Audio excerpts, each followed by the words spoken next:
We're live now. I'm going to double check. I Make sure. Pull up my Facebook. And just make sure that we are on. And we are. Good. Okay, We're on. good.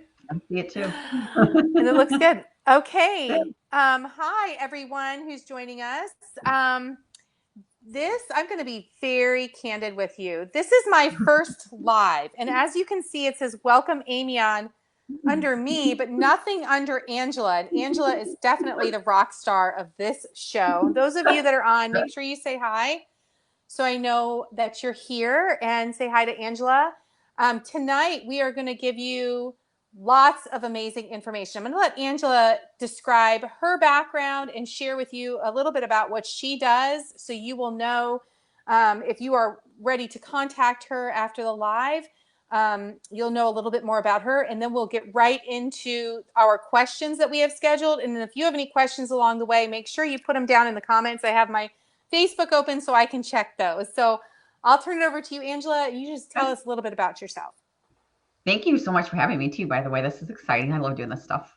So I got my physical therapy degree 21 years ago. I started practicing doing physical therapy in outpatient sports clinics. Kind of was getting burnt out because insurance companies were not exactly fun to deal with. And I started noticing like these patterns of I would finish physical therapy with them, but the after effects, I couldn't do anything after they were done with physical therapy. And some of the things that I noticed a lot were like lifestyle things. And I would see so many patterns like, man, if we could just address some lifestyle changes, it could change some of these physical therapy issues they're having. And I couldn't do that in my realm of practice. So I decided to become a personal trainer actually. And so I started practicing physical therapy and personal training so that I could see them after physical therapy was completed. And then after that, about 6 years ago, I got my certification in functional diagnostic nutrition. And so now I can do all the testing and do all that stuff. And so I still practice physical therapy. I just kind of I do a lot of combo stuff with people. But I honed in on thyroid the beginning of this year, which has been really, really fun.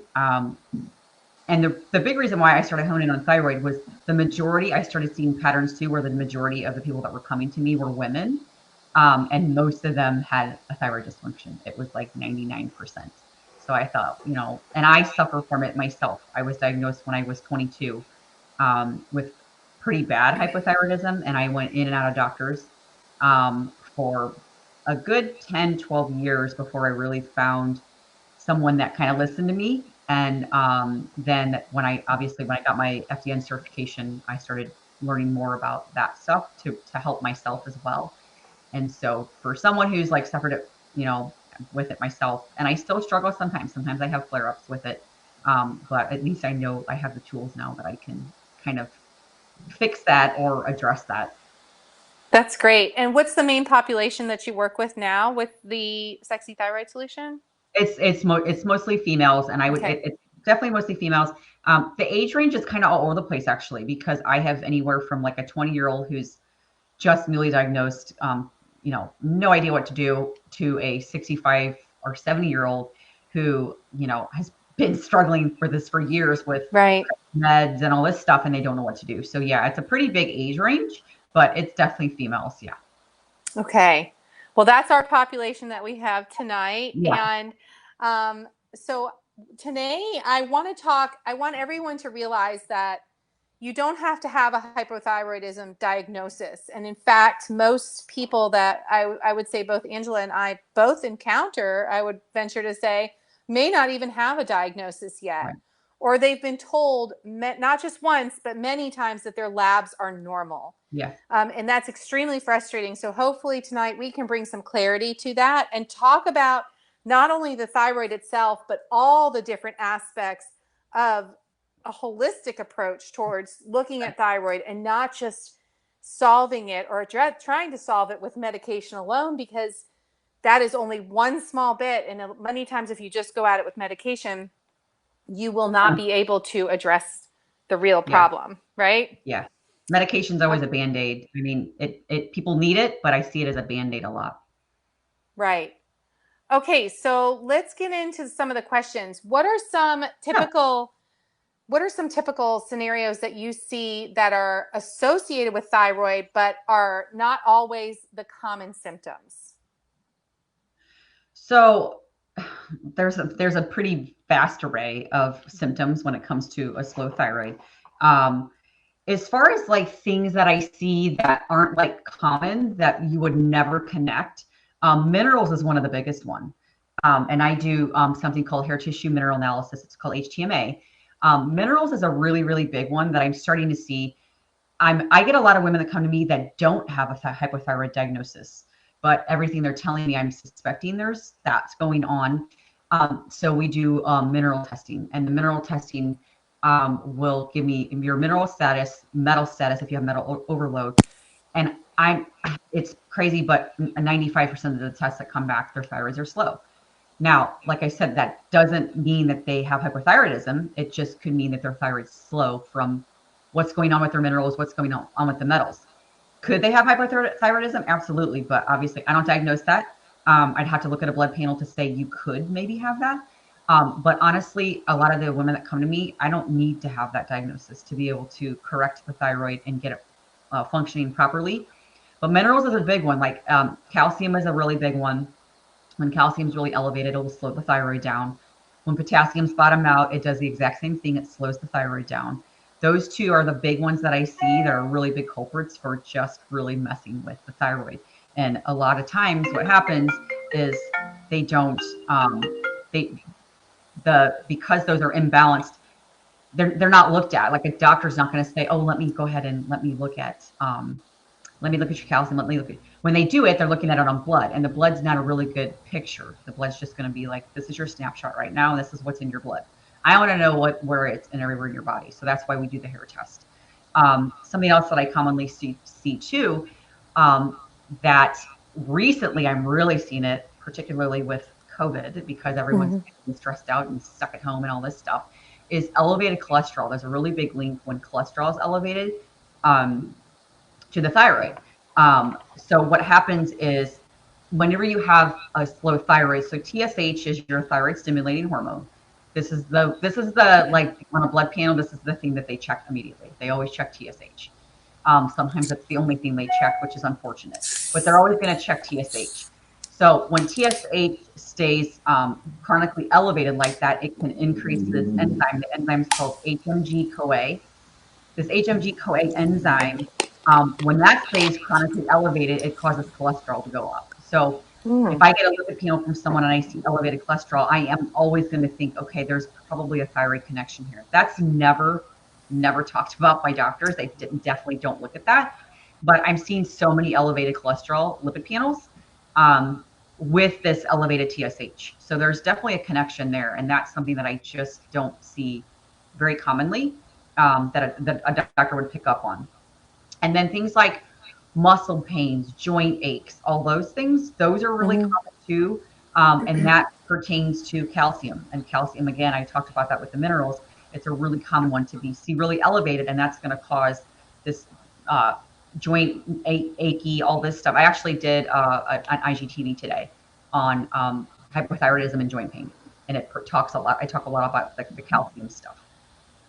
Wow, that's really fascinating. And you guys, if you haven't checked Angela out on her YouTube channel and also on her IGTV, I'll have her put in the comments her links to all of her social media. She's got like a gold mine of resources. And it sounds like you don't just look at the thyroid panel, you're going to look at everything that the doctor doesn't look at. So we're Right. looking at your hair tissue mineral analysis assesses the cell, what's been going on within the cell, not in the Right. blood. So it's completely different. It doesn't give you that snapshot in time. It gives you like a long spectrum of time, and so Right. that's really amazing.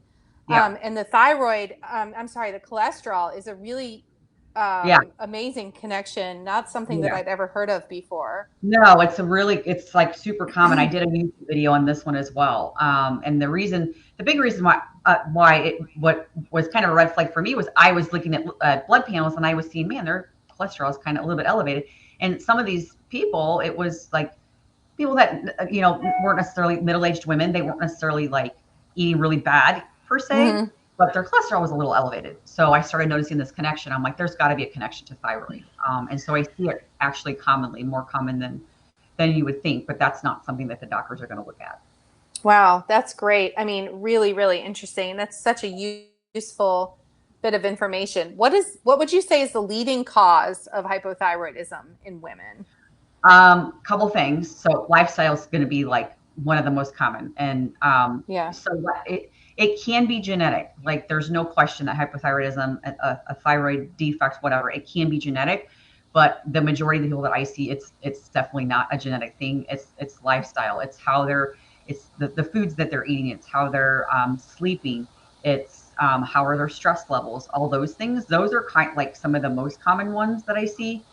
As far as the eating goes, um, it depends on a lot of things.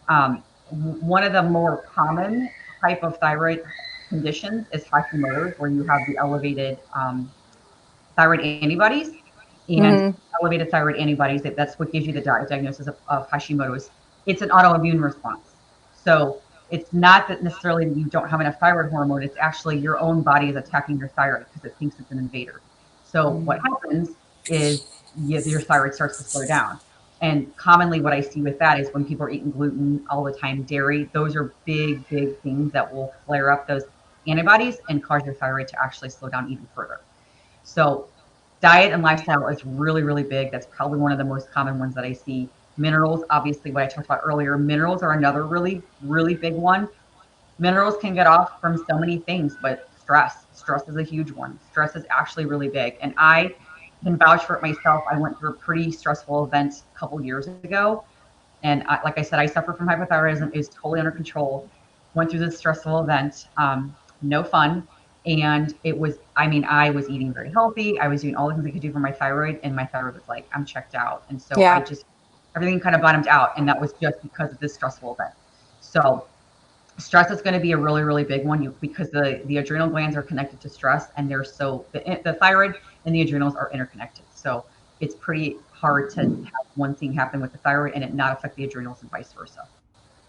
Right. It sounds like that leads to another aspect of what I wanted to talk about was with this pandemic, Uh-huh. do you expect to see a rise in hypothyroid Yeah. conditions and Yeah. subclinical Yeah. hypothyroidism because Unfortunately, of the stress? yeah. And I was just thinking about this the other day because I've had quite a few come to me and they're like, man, I just feel really off ever since this pandemic. I'm like, oh, yeah. I mean, unfortunately, a Yeah. lot of people are. And I think with those stress levels so high, routines are off. The other part is a lot of people, they can't get their labs done. That was a Yeah. really, really, really big one. They just could not get their labs done. And so it was hard to kind of keep up with their thyroid treatment. And then obviously like alcohol intake goes up. I mean, when the alcohol Yeah. intake goes up, that can also cause some issues as well with the thyroid as well. So yeah, I will definitely, I mean, I'm sure there will be a rise in this, eating's off, everything's off. And that all contributes to thyroid. And I just saw that she just posted hard to avoid stress. It is hard to avoid stress, super Yeah. hard to avoid stress. But that's like in my thyroid program, I have a whole module that like we literally just talk for an hour about stress because Yeah. it just is such a big, big thing with the thyroid, and it's often overlooked. Let's talk a little bit more about stress, Angela. And I didn't refresh my page. Everybody that's watching, hey Melissa, hey Allison, hey Andrea. Um, Thank y'all for being here. I about the stressors and talking circling back to food. Is stress always something that we can see? Like everybody on here is most all of us are a mom with either middle-aged kids or like younger kids or high school kids, and that in and of itself is stressful and obvious. We can't just like ditch our kids. So what Right. else what else drives stressors maybe that we can't see? Is it foods? So Is it gut that's a good question. infections? Yeah, yeah. So that's why I actually was going to talk about too. So when you think of stress, don't think of stress always as, oh my God, I'm stressed out. My kids are making me crazy. My husband's making me crazy. Like that's stress. Like no question. There's stressors. There's like physical stressors. But other things that people don't think about that can be stressors is like food, obviously, if you're eating gluten and dairy, and those are biggies for people with thyroid condition. 90% of the people that have a slow thyroid actually have Hashimoto's. So anybody that comes to Mm-hmm. me, I always tell them if you have a slow thyroid, get off gluten and dairy because Yep. that's actually a stressor on the body. Food is a stressor on the body when your body doesn't like it, doesn't need it. Um, Something else that can be a stressor is like what your liver health is doing. So liver is obviously it's really big for detoxification. 60% of your so you have active thyroid hormone, which is T3, and you have inactive, which is T4. So some of the T4 has to get converted to T3 for it to be active. Active means like that's your metabolism. So Mm-hmm. 60% of that conversion happens in the liver. So if your liver is not good, and that's why I was talking about like alcohol intake goes up, your liver's got to help detox that. Yeah. So liver health is going to be huge. And so when that liver gets really backed up, that's a really big, could cause a really big issue for your thyroid. It can cause a huge issue for your thyroid. So that's why it's really important. You know, that's a stressor. You have to look at other things other than, like I said, just physical stress, because that is a stressor on your body and it's a massive stressor on your liver. Right. Another thing is gut health. Gut health is a really big one. You know, so many hormones, so many things are made in the gut. But the other thing too, because of that conversion happening with the thyroid hormones, basically, that can become kind of slowed down as well whenever gut health is off. That's a stressor. Mm. Anything that your body is trying to fix or correct or balance is a stressor on the body, and that's why, like the thyroid program that I do, we don't just talk about here's your hair test, this is your minerals, let's just put you on some supplements when you're on your way. We go over a whole module on gut health, a whole one on stress, an entire one on liver health, like every single body part of the body or system that can affect what your thyroid is doing. We have to go over because there's too many aspects that can be contributing to your slow thyroid. So you have to kind of do your due diligence with it. Right. It's intense, but people love it because they're like, oh my gosh, my doctor's never talked to me. I didn't know anything about the liver with the thyroid. Like people don't know that. Or gut health even and It's learn empowering. it's yeah, and it's they're all stressors. Like I said, they're all stressors. Mm-hmm. And so your thyroid slows down, your adrenals like, I don't know what the heck you're doing to me. And again, they're interconnected. So your body doesn't know how to handle all that. It's just like this cascade of events that it can't keep up with. Right. Melissa asked, Mhm. you gluten and dairy are commonly associated with symptoms Yeah, being yeah. I intolerant. hear She's been question. allergy tested. Yes. So Did and okay. the short answer, yes, you can still be affected. So, and I Yeah. actually do this because I do food sensitivity testing with some of my clients, and I will see they're not sensitive to wheat or they're not sensitive to dairy, and I'm like, not no, that doesn't mean a free for all to have it. Mm-mm. It just so when they're doing the food testing, they're checking this IgG kind of response. They're checking this immunoglobulin response to what that food's doing. But that doesn't mean that means that you're getting that actual response with those particular immune responders, but that doesn't Mm-hmm. mean your body still tolerates it. So for example, like mine always shows that I'm fine with dairy. When I have dairy, I am exhausted the next day. And I know it's Mm-hmm. because my thyroid doesn't like it. But mine always shows my dairy is fine. Now my wheat always shows that I'm sensitive, but the stupid dairy always says it's fine. And if I try to have Yeah. it wreaks havoc on me. So I always tell people, I'm like, particularly if you have Hashimoto's diagnosis, you definitely want to stay away from gluten and dairy, Yeah. regardless of what a food test shows. The other thing is, what I'm also finding is a lot of times these food tests, there has to be a pretty significant amount of exposure for a prolonged time in order Mm-hmm. for that test to actually be accurate for that food. So if Yeah. it hasn't had a ton of gluten, a ton of dairy, and in the last like 3 months, and then you did your test, it might be a false on it. So I typically say, be very careful with it. If you don't have Hashimoto's diagnosis, you can test it out and see. Mm-hmm. Um, Generally, I usually say, even if it's showing negative on that allergy test, don't trust that when it comes to Yeah. And I think Melissa, you likely had one that showed an IgE reaction, which is the Mhm, emergency reaction. That's what mhm. you get in a conventional traditional doctor's office. Yeah. What Angela and I would use would be more looking at IgG or IgA reactions, meaning you're not going to have that anaphylaxis response, Right. but you will still have a sensitivity to it. And I have never, ever had a client, and I've done a lot of food sensitivity tests, come back where they have not been Right. sensitive to gluten and Right. dairy. Yes, a prick test. Yes, So I it's, was just going to say, I was just going to ask her, was it a prick test? Yeah. yeah, very, very inaccurate. Yeah, If you, it's not, those ones aren't very accurate at all, actually. right, It kind of bums me out because, you know, it's so common that, like, I've had a lot of people come to me and they're like, oh, I did the prick test with my doctor. And I'm like, ugh, yeah, like, kind of drives no, me crazy because I'm like, it's not very accurate. And they spent the money on it. Whether insurance took it or not, you still had a copay, it doesn't matter. I'm like, sure. it's just not very accurate. And sensitivities, remember, they can be anything. They don't necessarily Mhm. have to be bloating or diarrhea Right, or even fatigue. It can be you right. just get irritated at everything that Mhm. is in front of you. It can be cravings. It can Yep. drive food cravings. It can be exhaustion. It can be poor sleep. It can be racing mind. It can be swimmy, Yeah. lots of swimmy It can be a vision, lot. lots and lots of things. Yeah, it can be a So, lot. And that's what I always remind people because I've had a lot of people also say, oh, I eat gluten and I feel fine. And I'm like, well, can you tell me what you mean by feel fine? Like they right, don't, they're you can have so many symptoms. I mean, you could have brittle nails because of the food that you're eating. Like you don't know the connection. sure. So that's why it's hard with food sensitivity testing. I mean, do I think it's accurate? Some tests, yes. Some tests, Yeah, no. Yeah. right. You got to have the right one. You got to have the right one. Yeah. So we've talked about how diet affects thyroid in Mhm. terms of keeping things out. What things let's put some action into this and really empower with this tonight. What are some things that are really going to fuel the thyroid, going to give it those, really supply our mineral needs Mhm. to, boost the thyroid function? What Boost the can we thyroid, eat? yeah. So, one of the big things that I always tell people to get to have is anything with selenium. So selenium's in Brazil nuts.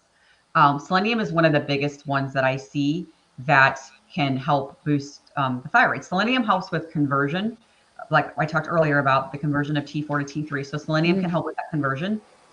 It's also a precursor to glutathione. Glutathione is really, really big for your liver health. Again, that's needed for your thyroid. Yeah. So definitely, I always like, and there are other foods that have selenium in them. There's not a ton in the other ones, so that's why I like Brazil nuts. That's a really big one. Um, do not go low carb. I don't recommend it. A lot of people go on a ketogenic diet, and I've seen a lot of people just totally crash and burn from the keto diet when they have a slow thyroid, and I've seen some that work, but it's very short term. Um, Yes. so I don't recommend it for something long term. You need starchy carbs. Your thyroid needs these carbs. It doesn't function very well without good carbs. I'm not talking like potato chips and pretzels Yeah. and like that. We're talking butternut squash, sweet potatoes. We're talking those starchy carbs. Your thyroid needs stuff like that. And the other part with it is a lot of those have really high potassium in them, and you need potassium. Potassium also helps with conversion of T4 to T3. You're going to see me talk Awesome. about that conversion. That's a big thing. I really, really push conversion because you can't do a blood test and go, oh, you have a conversion issue. There's no like marker for it. Mm-hmm. But when I look at blood panels, I can allude to, oh my gosh, you have a conversion issue. You can tell from certain things on a blood panel. But I push all kinds of things to help. So selenium and potassium can help with that for sure, Mm-hmm. which the potassium, like I said, is in those starchy foods. And protein is going to be a big one because protein has a lot of iron in it, and iron is needed Mm-hmm. really big time for the thyroid and helps with conversion as well. So some good protein meats, eggs, things like that. Those will be very, very helpful for your thyroid. And then things like seaweed. Seaweed, I know a lot of people are like, I don't think I want to eat seaweed. But they now make like seaweed chip things, and they're actually really, really good. I've had them myself, and I didn't Yeah. think I'd like them, and they're good. But they have iodine in them, and iodine is super important for the thyroid. Um, I typically don't just put someone on an iodine supplement because iodine can be irritating for someone with Hashimoto's. So Mm-hmm. to go around that, I usually, unless I know they don't have Hashimoto's, but to go around that, I say, okay, let's get some foods that have iodine in them. Your thyroid hormones, your T4 is made of 4 iodine molecules, T3 is made of 3 iodine molecules. So that's why you need iodine. Yeah. Um, something like seaweed is really good. And then tons of leafy greens because all the minerals and vitamins in them are really helpful, and they help with liver health. And liver health is huge for your thyroid because of that conversion. 60% has to get converted there. So you really got to push that liver, and things like dandelion root, grapefruit, stuff like that. Those are actually really good for liver health as well. And so that's why I really push leafy greens. Awesome. And that leads into our whole theme this month Mhm. is detoxification Yeah, strategies for weight yeah. loss.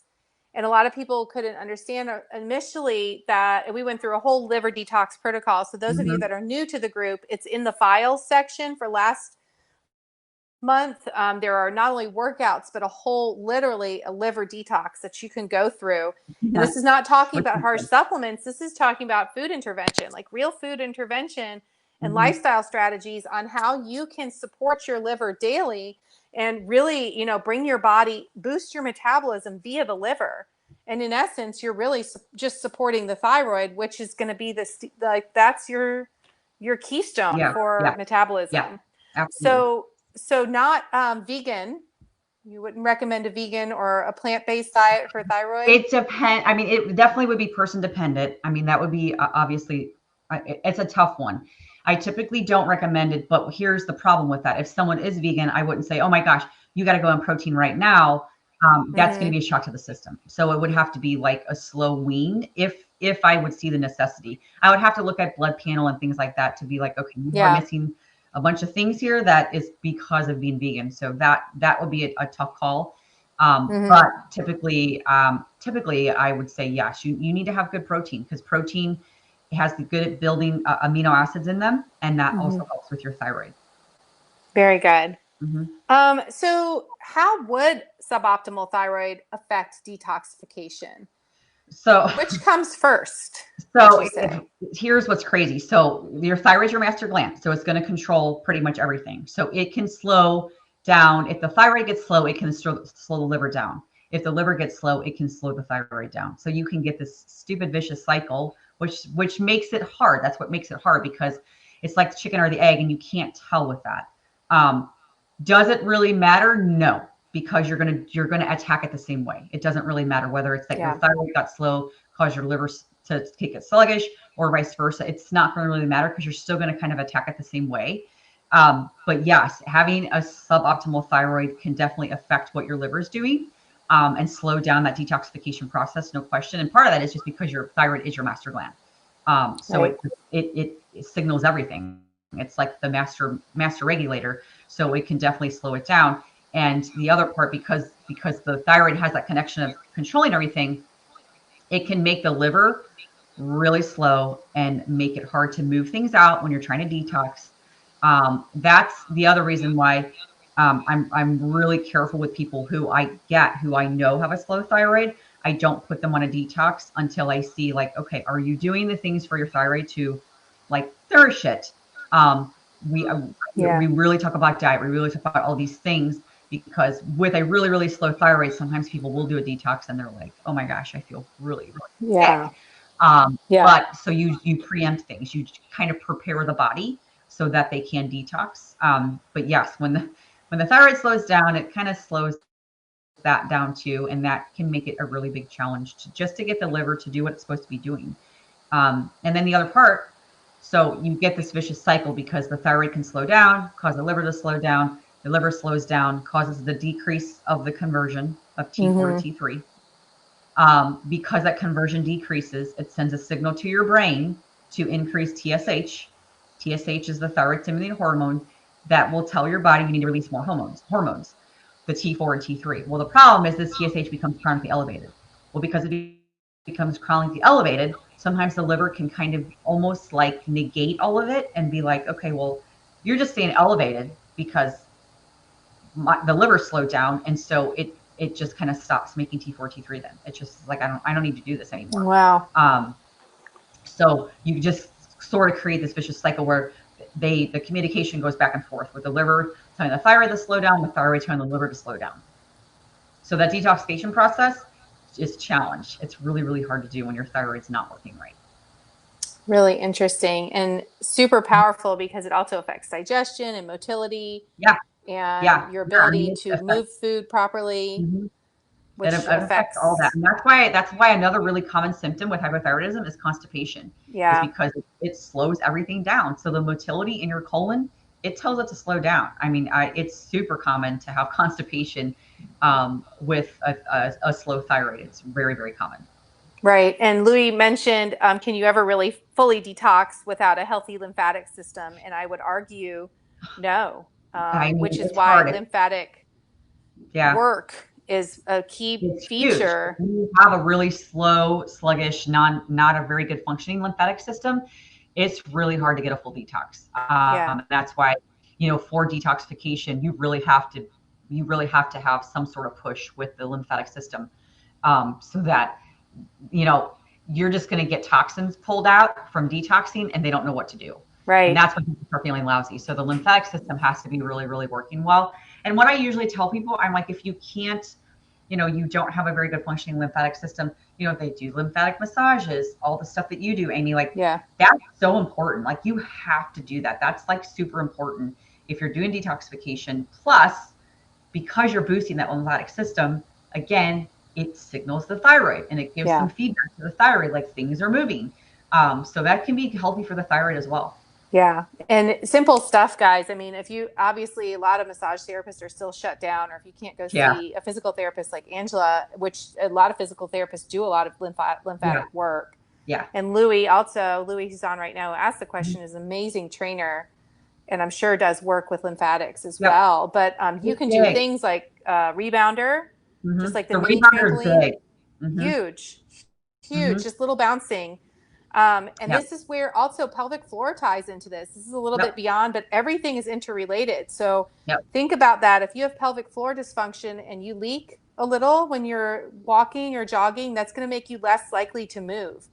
And Correct. when you are not moving, you will not be able to detox. And so No. that's where this is all interconnected. And so if you just address the one thing, you're missing the spider web. Yeah. You're And missing the big picture. It's just you're a missing the, band-aid.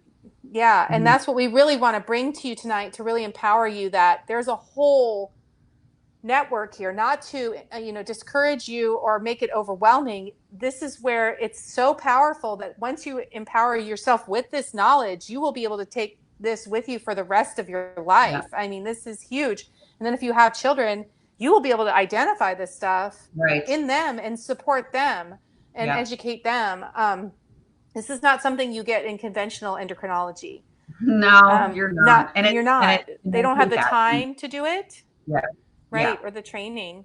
So, Yeah. what are Yeah. some of the best lifestyle practices to support thyroid function? So obviously eating's going to be huge. I mean, that's like always my go-to. Like eating's going to be pretty, pretty important.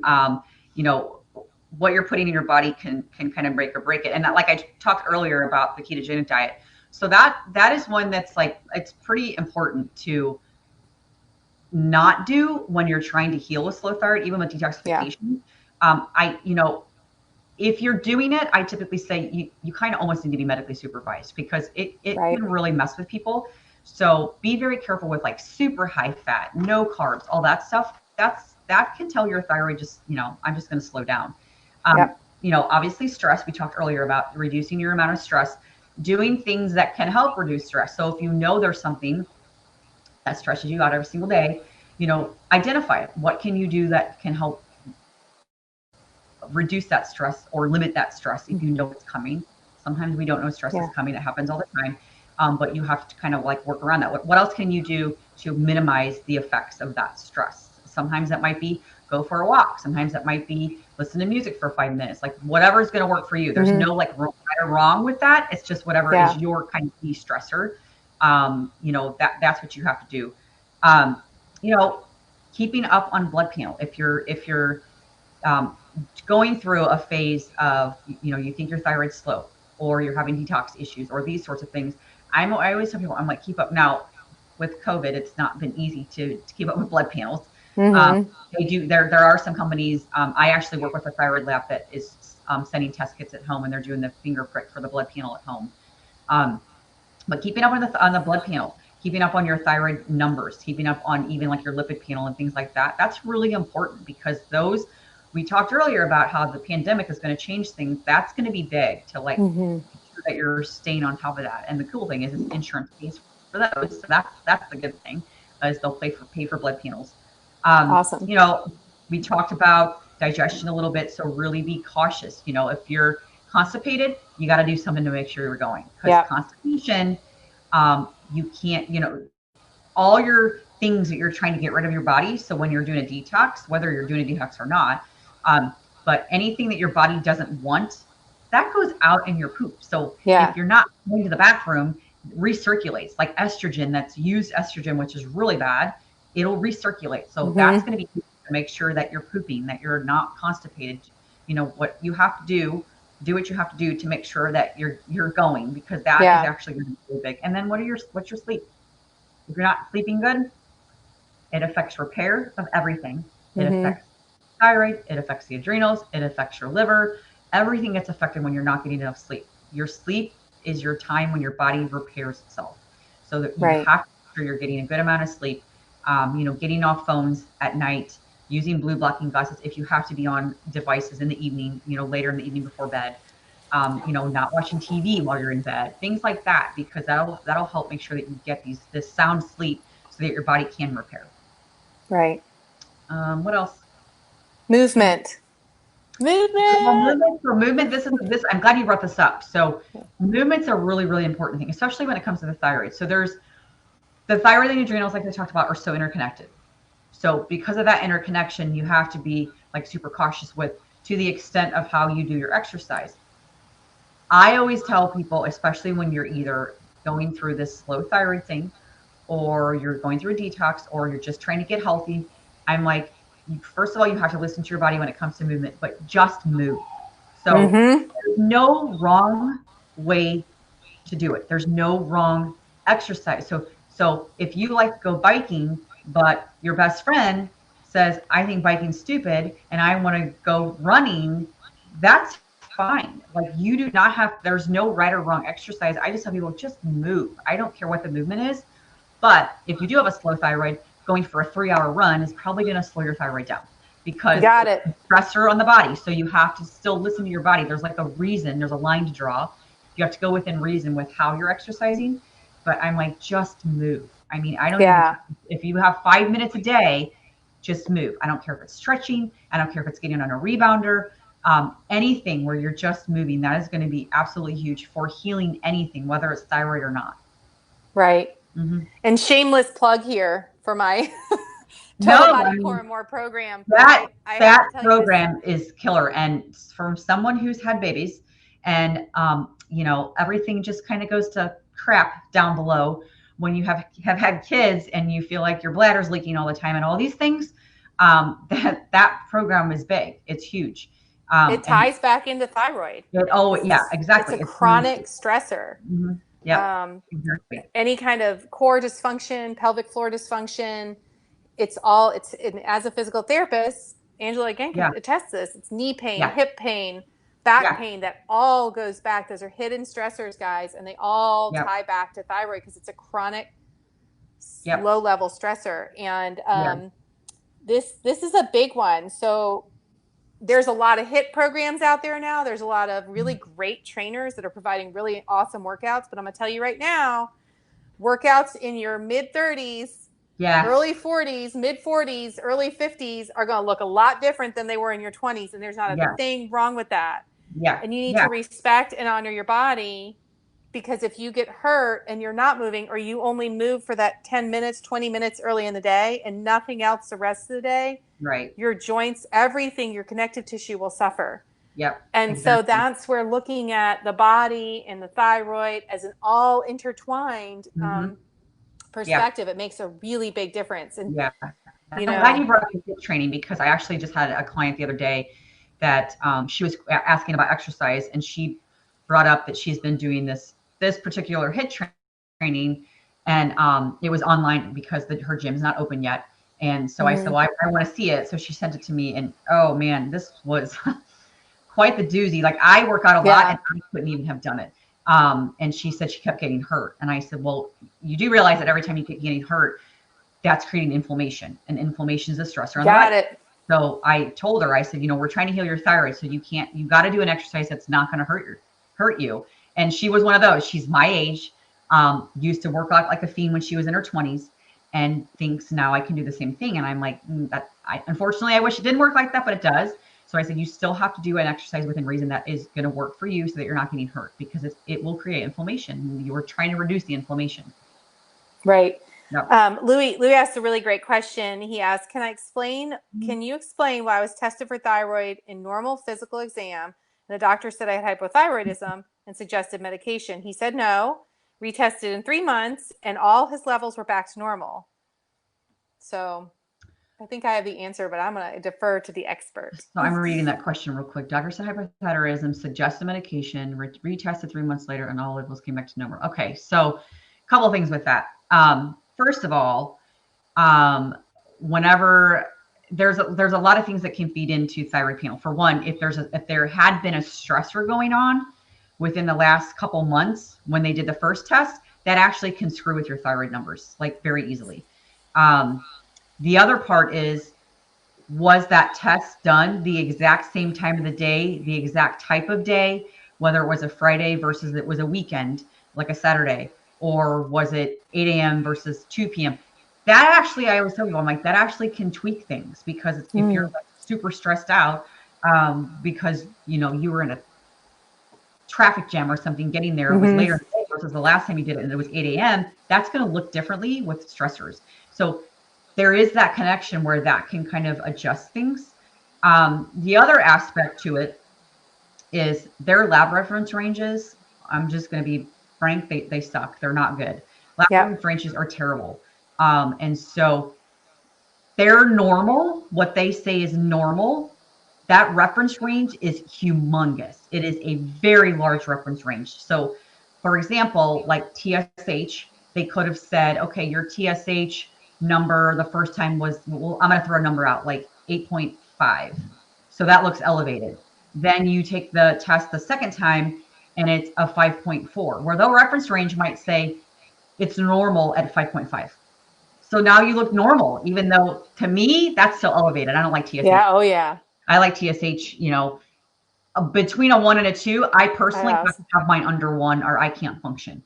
Yeah. So, but a typical conventional doctor, their reference range is humongous. And so that's what they do with all their, the markers. So whether it's T3, T4, any of those, their reference range is so humongous. And so because of that reference range, they can say, oh, it looks normal, even though I'm like, no, that's actually not normal. Or you're 0.1 off from what they say is not normal, but they're not going to tell you that. And the problem is a lot of times they don't give you your labs anyways. They just tell you you're normal.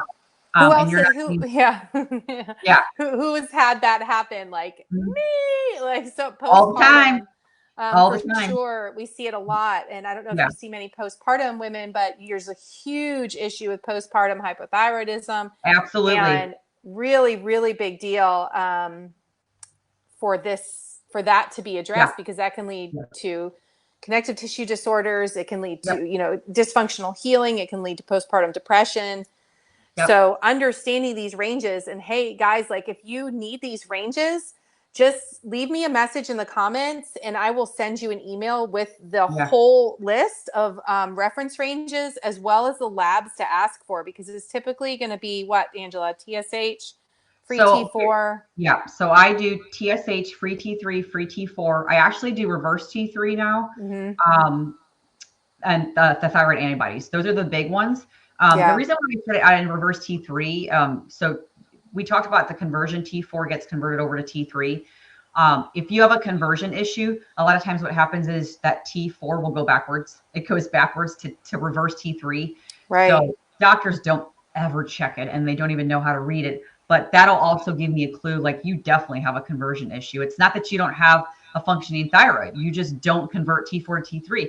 You're going to attack someone with their plan of what you do with them very differently if someone has no T3 versus someone just can't convert over to T3. They don't make T3 at all, or they just don't convert the T4 to T3, or they have Hashimoto's. Like, you're going to attack it very differently. And that's why I do a blood panel with my program. I'm like, we have to do a blood panel because I also need to see what those hormones are doing. And I need to see if you have Hashimoto's and all those things.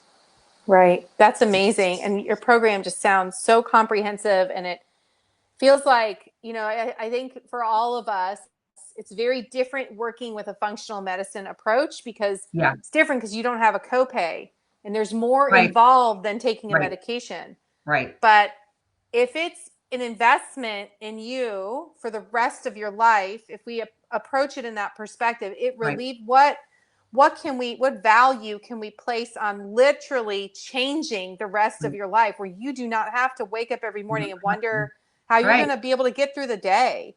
I mean, Right. and you can really, as a mother, you miss motherhood. You miss Yeah. the Yeah. pleasures of motherhood Well, because you're just I can vouch for that, done. because that's what happened Yeah. with me. My son was born, he's 15 now, and my thyroid went to crap really bad. That was one of my flare-ups when I was pregnant. And after I had him, I suffered from postpartum. My thyroid wasn't working.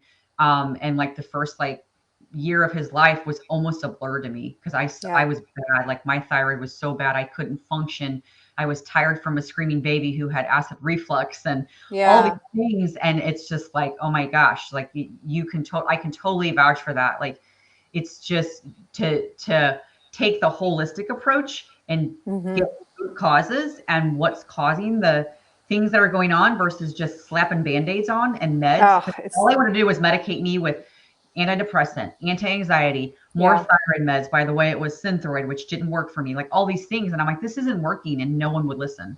So that's Right. you got to be a health advocate. You have to be a health advocate for You yourself. You totally can't, do. they're not going to do it for you. Right. And Mhm. honestly, you can search through, there's lots of resources, but having this information tailored to you and having your Yeah. labs interpreted for you and saying, here is where you go. Now, not only here's where you go, but now this is where you look for more. Right. So you can do Right. this forever. Right. It's tremendous, Yeah. tremendous value. And Yeah. Melissa asks, Hmm. what do you think about thyroid medication, Synthroid versus Armor? Do you Do believe that thyroid function can be completely managed without Yes. medication? So, short answer, yes, you can control thyroid function. I mean, I had to go on thyroid meds, but I was diagnosed at 22 and they didn't know what else to do with me then. Mm-hmm. Back then, I wish I had never had gone on it because now I have to rely on it, but my dosage has gone down like 75% at least. I Wow. barely take any. But I will say that people do not, and that's what we were talking about earlier, that you don't have to have that diagnosis to have a slow thyroid. So I have seen a lot of people that they don't need thyroid medication, and I can't prescribe thyroid medication. Mm-hmm. And I work with a ton of women that we don't have to even have to deal with it. So you don't necessarily have to have medication. What I have to say about thyroid meds, and I'm glad you brought that up because this was something that I dealt with myself. I was put on Synthroid at a very young age. I was on it for 10 years and it never worked for me. And they upped my dose literally every year and it never worked. So upon studying for all this stuff, I finally figured out. So Synthroid is T4 medication. Mm-hmm. Most women do not convert enough over to T3, which I talked about earlier. So the problem is a lot of these doctors, they'll check TSH. They tell you your TSH is elevated. We're going to throw you on meds. They usually put you on Synthroid or the generic. It has no T3 in it, but your problem is conversion. What do you think Yep. that medication is going to do? Zero. It doesn't work. And I would say 95% of the women I see, they are on Synthroid and it never worked for them. And it's because they actually need T3. So that's why I like Armor. I like Armor and thyroid, things like those. Those have T4 and T3 in them. Mm-hmm. For me personally, I have to get mine compounded because my numbers change a lot. So instead of just putting me on a pill that they're going to have to tweak that like you can't cut it and all that stuff. I just get Yeah. compounded. They put it compounded and put in a pill, and I have to have mine monitored every 3 months. So I Mm-hmm. get the exact T3, I get the exact T4. But I like Armor. I like those sorts of meds. I think they're great, and the reason is because they have T3 in them. And almost Yeah. every single person I see with the thyroid thing, T4 does not work. They need that T3. Yeah. They don't Yeah. get T3. And the big reason is the doctors don't check it. They only check Right. TSH. So how do they know? They don't know that you don't have enough T3 because they don't Yeah. check it. They don't know what to do with it. I've literally had doctors tell me there's no point in testing T3, and I've Right. had to come back and be like, And they don't well, know, and actually it's the they don't most know how to read active. it. Yeah, they Yeah, don't know how to because interpret it. they only know how to give medication based off TSH, and they Right. only know how to give Synthroid and Levoxyl and these T4 only meds. They only know how to give those because they only know how to read TSH. And Yeah. even endocrinologists, you can go to a specialist and they're going to do the exact same thing. Right. That's why I'm like, you can't do that. Those meds typically, I mean, I would say I haven't had anyone come to me where that Synthroid worked. Yeah. And like I said, the big reason is because they actually need T3. Most Right. women can't, that's the issue. Most thyroid issues, I would say 95%, they can't convert. They just can't Right.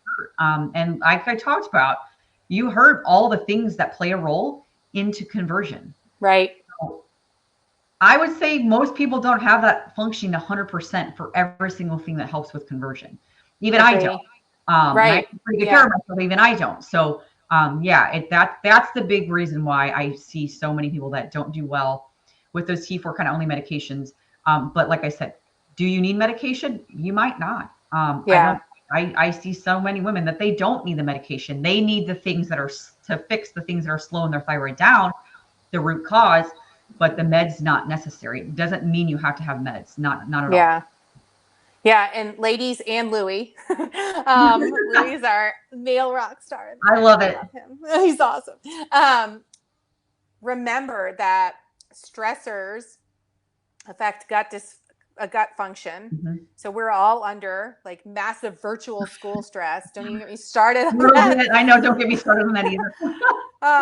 So we're all under that stress. We're eating quickly to get between classes. We're in Mhm. not chewing our food, which inhibits digestion, which opens Mhm. up the gut barrier, which leaves us more susceptible to pathogens. This is not fear factor, but this is just the real of It's it. just It reality right now. reality it Yeah. suppresses digestive enzymes. And if you tack on top of that like a low carb diet, intense running, and or under eating, even unintentionally, and Unintentionally, a then lot of people don't know. overeating sugar to combat that, or over drinking caffeine, you have Right. like the perfect storm for the thyroid. So that's where this is all. And then if you have a T4 only medication on top of it, it's disaster city.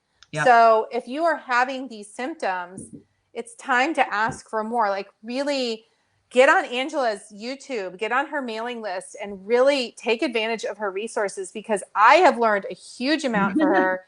Huge. I mean, she gives away so much amazing Mhm. information. And if you're still suffering, reach out to her, because she is tremendous and it could change your life. Like it really could. If you feel like you just want to go at it on your own and really try these things, and do that, follow her suggestions, get rid of the gluten, get rid of the dairy, Mhm. watch some of my movement practices, try total body core more, or just follow some of the YouTube clips, start walking, implement these strategies, and really take charge of your life. And you would be shocked like how many things change, because it takes work. And that's just the honest answer. It's not, there's no quick Yeah. fix to this at No, all. it's not. And if It's somebody not easy, offers and you that's one, run, like run for the well. hills. That's exactly what I was just going to say. So if you're offered a quick fix, this is not there. Nothing with healing your body is a quick fix. So if you are offered No. a quick fix, run for the hills, because that's not.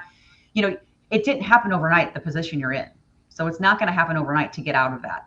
So I always say, if it's a quick fix, it's not going to work.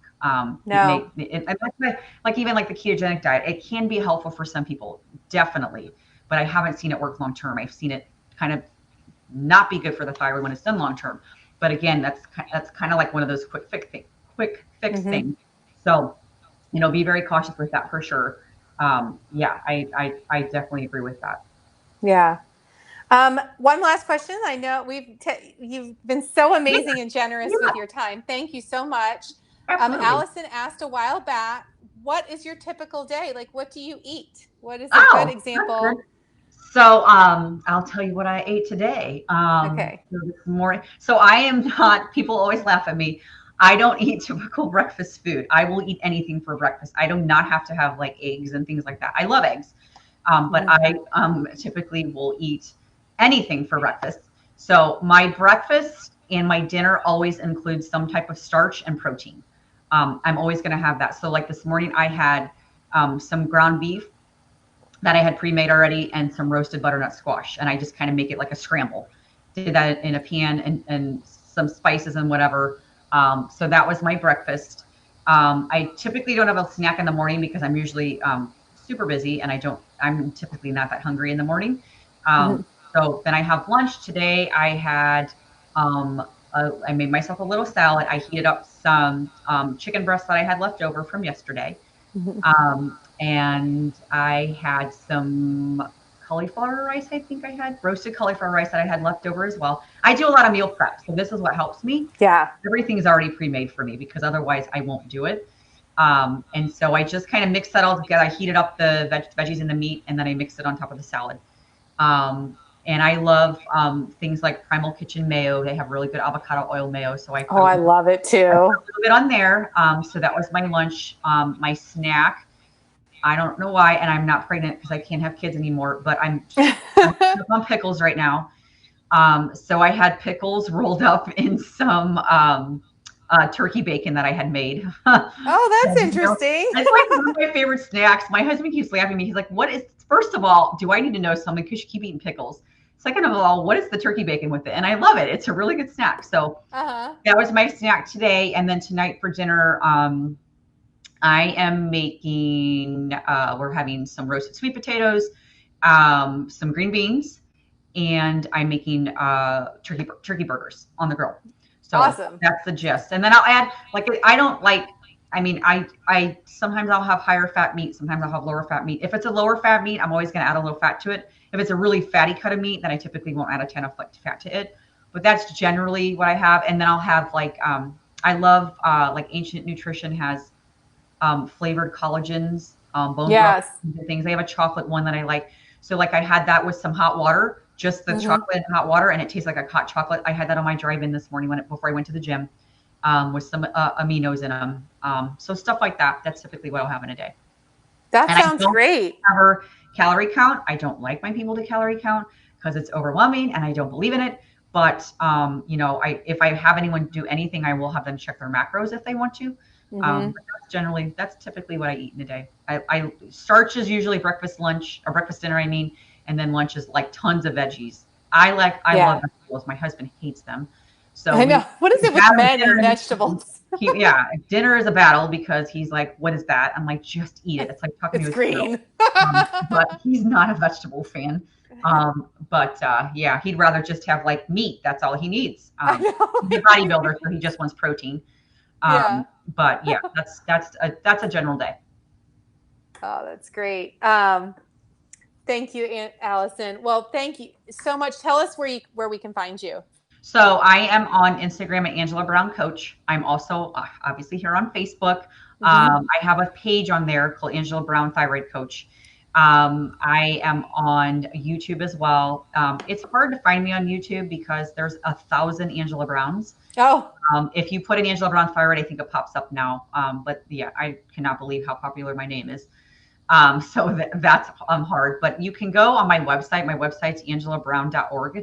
I have a free guide on there for causes of thyroid, and I'm literally getting ready to hopefully finish up here in the next few weeks. It's going to be a guide on interpreting what you need to get checked for your thyroid panel, interpreting the thyroid panel, why you need to check to have these particular things done, wow. and what you can do about those numbers and I'm your going to reference. grab that one for sure. Yeah, and the reference ranges too. Like my reference ranges that I find functional for my clients, it'll be in there. Wow, that would be amazing. So Yeah, y'all make sure you head over there for sure. I'm going to pop that into the comments here sure. so everybody can have the direct link. And thank you so much. Thank y'all Yeah, you all for bet. watching. No, thanks for having Um, me. Definitely follow Angela and get on her newsletter for Yeah, sure. All yeah. right. Everyone have a good night, Thank you, and Amy. Angela, will see you again. Bye. Thank Take you. care. Bye-bye. Bye.